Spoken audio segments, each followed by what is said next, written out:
Good morning সকলকে। কেমন আছো তোমরা সবাই? আমার বেশ ভালোই চলছে। ভাবলাম তোমাদের সাথে অনেক দিন গল্প হয়নি, তাই নতুন একটা ভিডিওর মাধ্যমে একটু গল্প করব বলে চলে এসেছি। এই গল্পটা না কোথাও কোথাও এখন আমার জন্য একটা রিফ্রেশমেন্ট হয়ে দাঁড়িয়েছে। আমি জানি না আমার কথা শুনতে কার ভালো লাগে, কিন্তু আমার তোমাদের সাথে কথা বলতে কিন্তু বেশ ভালো লাগে। দিনটা শুরু করেছি অ্যাজ ইউজুয়াল সকাল 6টা 6:30 নাগাদই, কিন্তু কদিন ধরে শরীরটা একদম ভালো যাচ্ছে না। গরমে একটু তো কাহিল হয়েছি, তাছাড়া হঠাৎ করে আমার ব্লাড প্রেশার প্রচুর বেড়ে গেছিল। কেন কি কারণ কিছুই জানি না।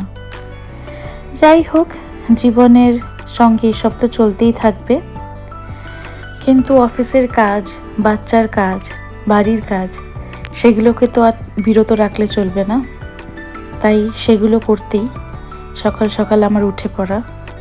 আর সব কিছুর মধ্যে সকালবেলা একটু বারান্দায় এসে দাঁড়ালে তবু মনটা ভালো লাগে। একটা জিনিস দেখাই তোমাদের, চলো। আমি না কিছু গাছ কিনেছি।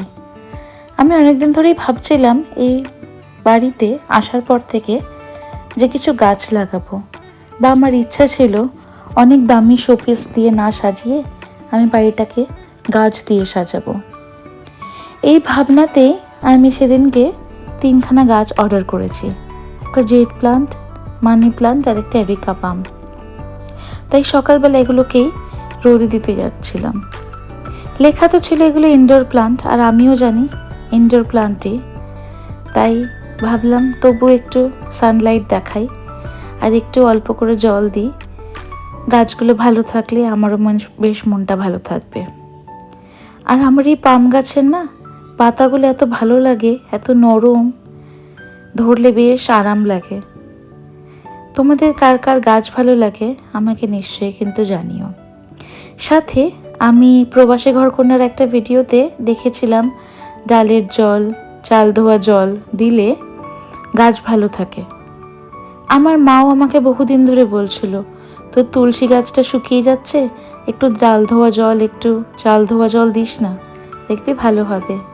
তা দেখে সত্যি কাজ দিয়েছে জানো। ছোট ছোট পাতা বেরোচ্ছে, আর আমার এই কচি পাতার যে রঙগুলো এত ভালো লাগে, তাই আমি একটু ছুঁয়ে ছুঁয়ে দেখছিলাম।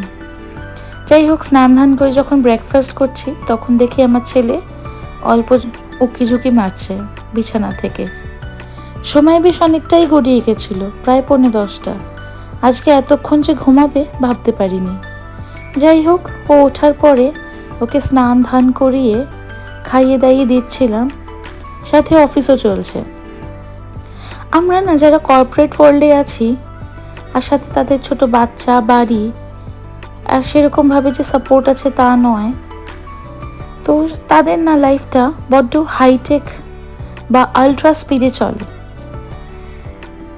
সময়ের অভাব তো আছেই, সাথে একরাশ ক্লান্তি সর্বক্ষণ যেন তাদের ছেয়ে রয়েছে। আমাদের রিফ্রেশমেন্ট বলতে ওই একটু ঘুরতে যাওয়া, সেখানেও যে ছোট বাচ্চা থাকলে সবসময় সেটা পসিবল হয় তা কিন্তু নয়। তাই আমাদেরও সেই ফেজ দিয়ে আমরা চলছি, কিন্তু ওই পাবলিক অ্যাপিয়ারেন্সে মুখে হাসিটা সর্বক্ষণ রাখতে হয়। বুকে কখনো কখনো পাথর চেপেই রাখতে হয়, কিন্তু তাও রাখি। এইভাবেই সময়গুলো হয়তো কেটে যাবে, আমার ছেলেও বড় হয়ে যাবে, তখন এগুলো সবই মেমোরিজ। যাই হোক, বাড়ি ঘরদোর পরিষ্কার করে নিয়েছি, যা মেস ক্রিয়েট হয়ে গেছিল। আমার আবার বাড়ি না পরিষ্কার থাকলে বড্ড প্যানিক লাগে। জানেন, আমাদের বাড়ির সামনে যে মন্দিরটা আছে না, সেখানে না রেনোভেশনের কাজ চলছিল। কালকে আবার নতুন করে সব মূর্তি স্থাপনা করবে। আমাকে ডেকেছিল, কিন্তু আমার যেহেতু এই সময় মেনস্ট্রুয়েশন সাইকেলের ডেট থাকে, তাই আমি যেতে পারবো না। তাই বাইরে গিয়ে দেখছিলাম কতটা কি প্রিপারেশন হয়েছে। চাঁদ মামা বেশ ভালো উকি দিচ্ছে, সেই দেখতে দেখতে একটু গা ঠান্ডা করি বাইরে দাঁড়িয়ে। আজকের ভিডিওটা এত অবধিই রাখছি। কেমন লাগলো নিশ্চয়ই জানাবে। ভালো লাগলে একটা লাইক করে দেবে, কমেন্ট করবে আর শেয়ার করবে। পরবর্তী আরেকটা ভিডিও নিয়ে আসবো, অনেক গল্প হবে সেই ভিডিওতেও। আজকে চলি, পরের ভিডিওতে আবার অনেক গল্প হবে, অনেক কথা হবে। আজকের জন্য তবে এইটুকুই। সবাই ভালো থেকো, টাটা।